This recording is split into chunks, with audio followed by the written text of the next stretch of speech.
काल के लॉकडाउन ने प्रॉपर्टी मार्केट के हाल बेहाल कर दिए हैं। पहले ही मंदी के चक्र में फंसे इस सेक्टर के लिए कोई आस नहीं थी। अब कोरोना ने इसका रहा सहा साहस भी तोड़ दिया। अब लाइसेंस फराज की रिपोर्ट में जिस तरह के अनुमान लगाए गए हैं, उससे प्रॉपर्टी मार्केट का आत्मविश्वास चकनाचूर हो सकता है।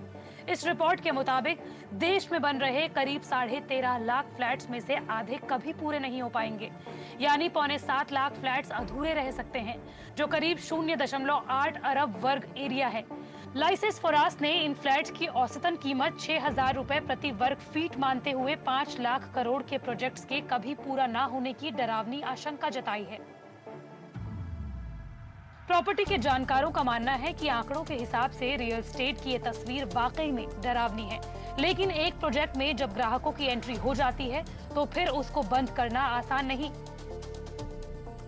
रियल एस्टेट मार्केट अब पूरी तरह शिफ्ट हो चुकी है हाई मार्जिन लिमिटेड सेल्स से हटकर अब स्मॉल मार्जिन हाई वैल्यूम के ऊपर। तो सबसे बड़ी बात यह है कि अब एफोर्डेबल हाउसिंग जैसे प्रोजेक्ट जहां पर 100% सेल अगर अचीव ना हो पाए या प्रोजेक्ट किसी कारण से रुक जाए, तो ऐसी स्थिति में रियल एस्टेट मार्केट के लिए ट्रस्ट डेफिसिट और इकोनॉमी के लिए low growth, liquidity crunch for developers और होम बायर के लिए घर का सपना टूटना के बराबर हो जाता है।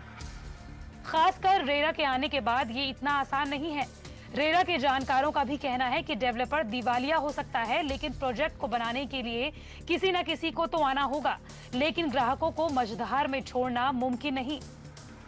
रेरा के बेस्ट एफर्ट्स के मैं कहूंगा कोई रोड मैप ना होने की वजह से हमारी रेगुलेटरी एनवायरमेंट इतना डिफिकल्ट है कि प्रोजेक्ट एक दूसरे को ट्रांसफर होना इतना आसान काम नहीं है।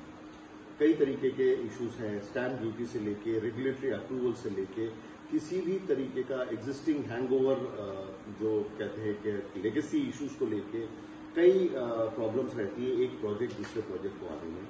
जब तक एक स्टेट वाइज रोड मैप या सोल्यूशन नहीं मिलता, ये प्रॉब्लम्स परसिस्ट करेंगी और प्रोजेक्ट्स रिस्क पे रहेंगे। अब ये प्रोजेक्ट्स डेवलपर के भाग जाने की दिशा में बनाने आसान तो नहीं है, लेकिन इन हालातों में प्रॉपर्टी के प्राइस में बड़ा करेक्शन इस वजह से आने लगा है। मुंबई के एक मार्केट में प्रॉपर्टी की कीमतों में 25% तक गिरावट आई है और ग्राहकों को इसमें अभी और की कमी है। ऐसे में देश में सबसे ज्यादा 2 लाख से ज्यादा अनसोल्ड इन्वेंटरी के साथ एमएमआर के मार्केट में दाम कम करने के सिवा कोई विकल्प नहीं। जनवरी-जून में एमएमआर में प्रॉपर्टी की बिक्री 61% और नए लॉन्च 79% लुढ़के हैं। रियल एस्टेट के लोन में भी मुंबई 42% के साथ सबसे बड़ा हिस्सेदार है। ऐसे में इन सब मुश्किलों के दरमियान कीमतें घटाना ही अकेला समाधान नजर आता है। अगर बात करें लाइसेंस फराज की रिपोर्ट की, तो 408 प्रोजेक्ट्स में 0 से 5% करेक्शन हो सकता है। 6,479 प्रोजेक्ट्स में 5 से 10% करेक्शन का अनुमान है। 8,860 प्रोजेक्ट्स में कीमतों में 10 से 15% की गिरावट के आसार हैं। 1,646 प्रोजेक्ट्स में दाम 15 से 20% तक लुढ़कने का अंदाजा लगाया गया है। 704 प्रोजेक्ट्स में तो घरों के दाम 20 से 25% तक लुढ़क सकते हैं। 128 प्रोजेक्ट्स ऐसे हैं जहां पर कीमतें 25 से 30% तक धराशायी हो सकती हैं।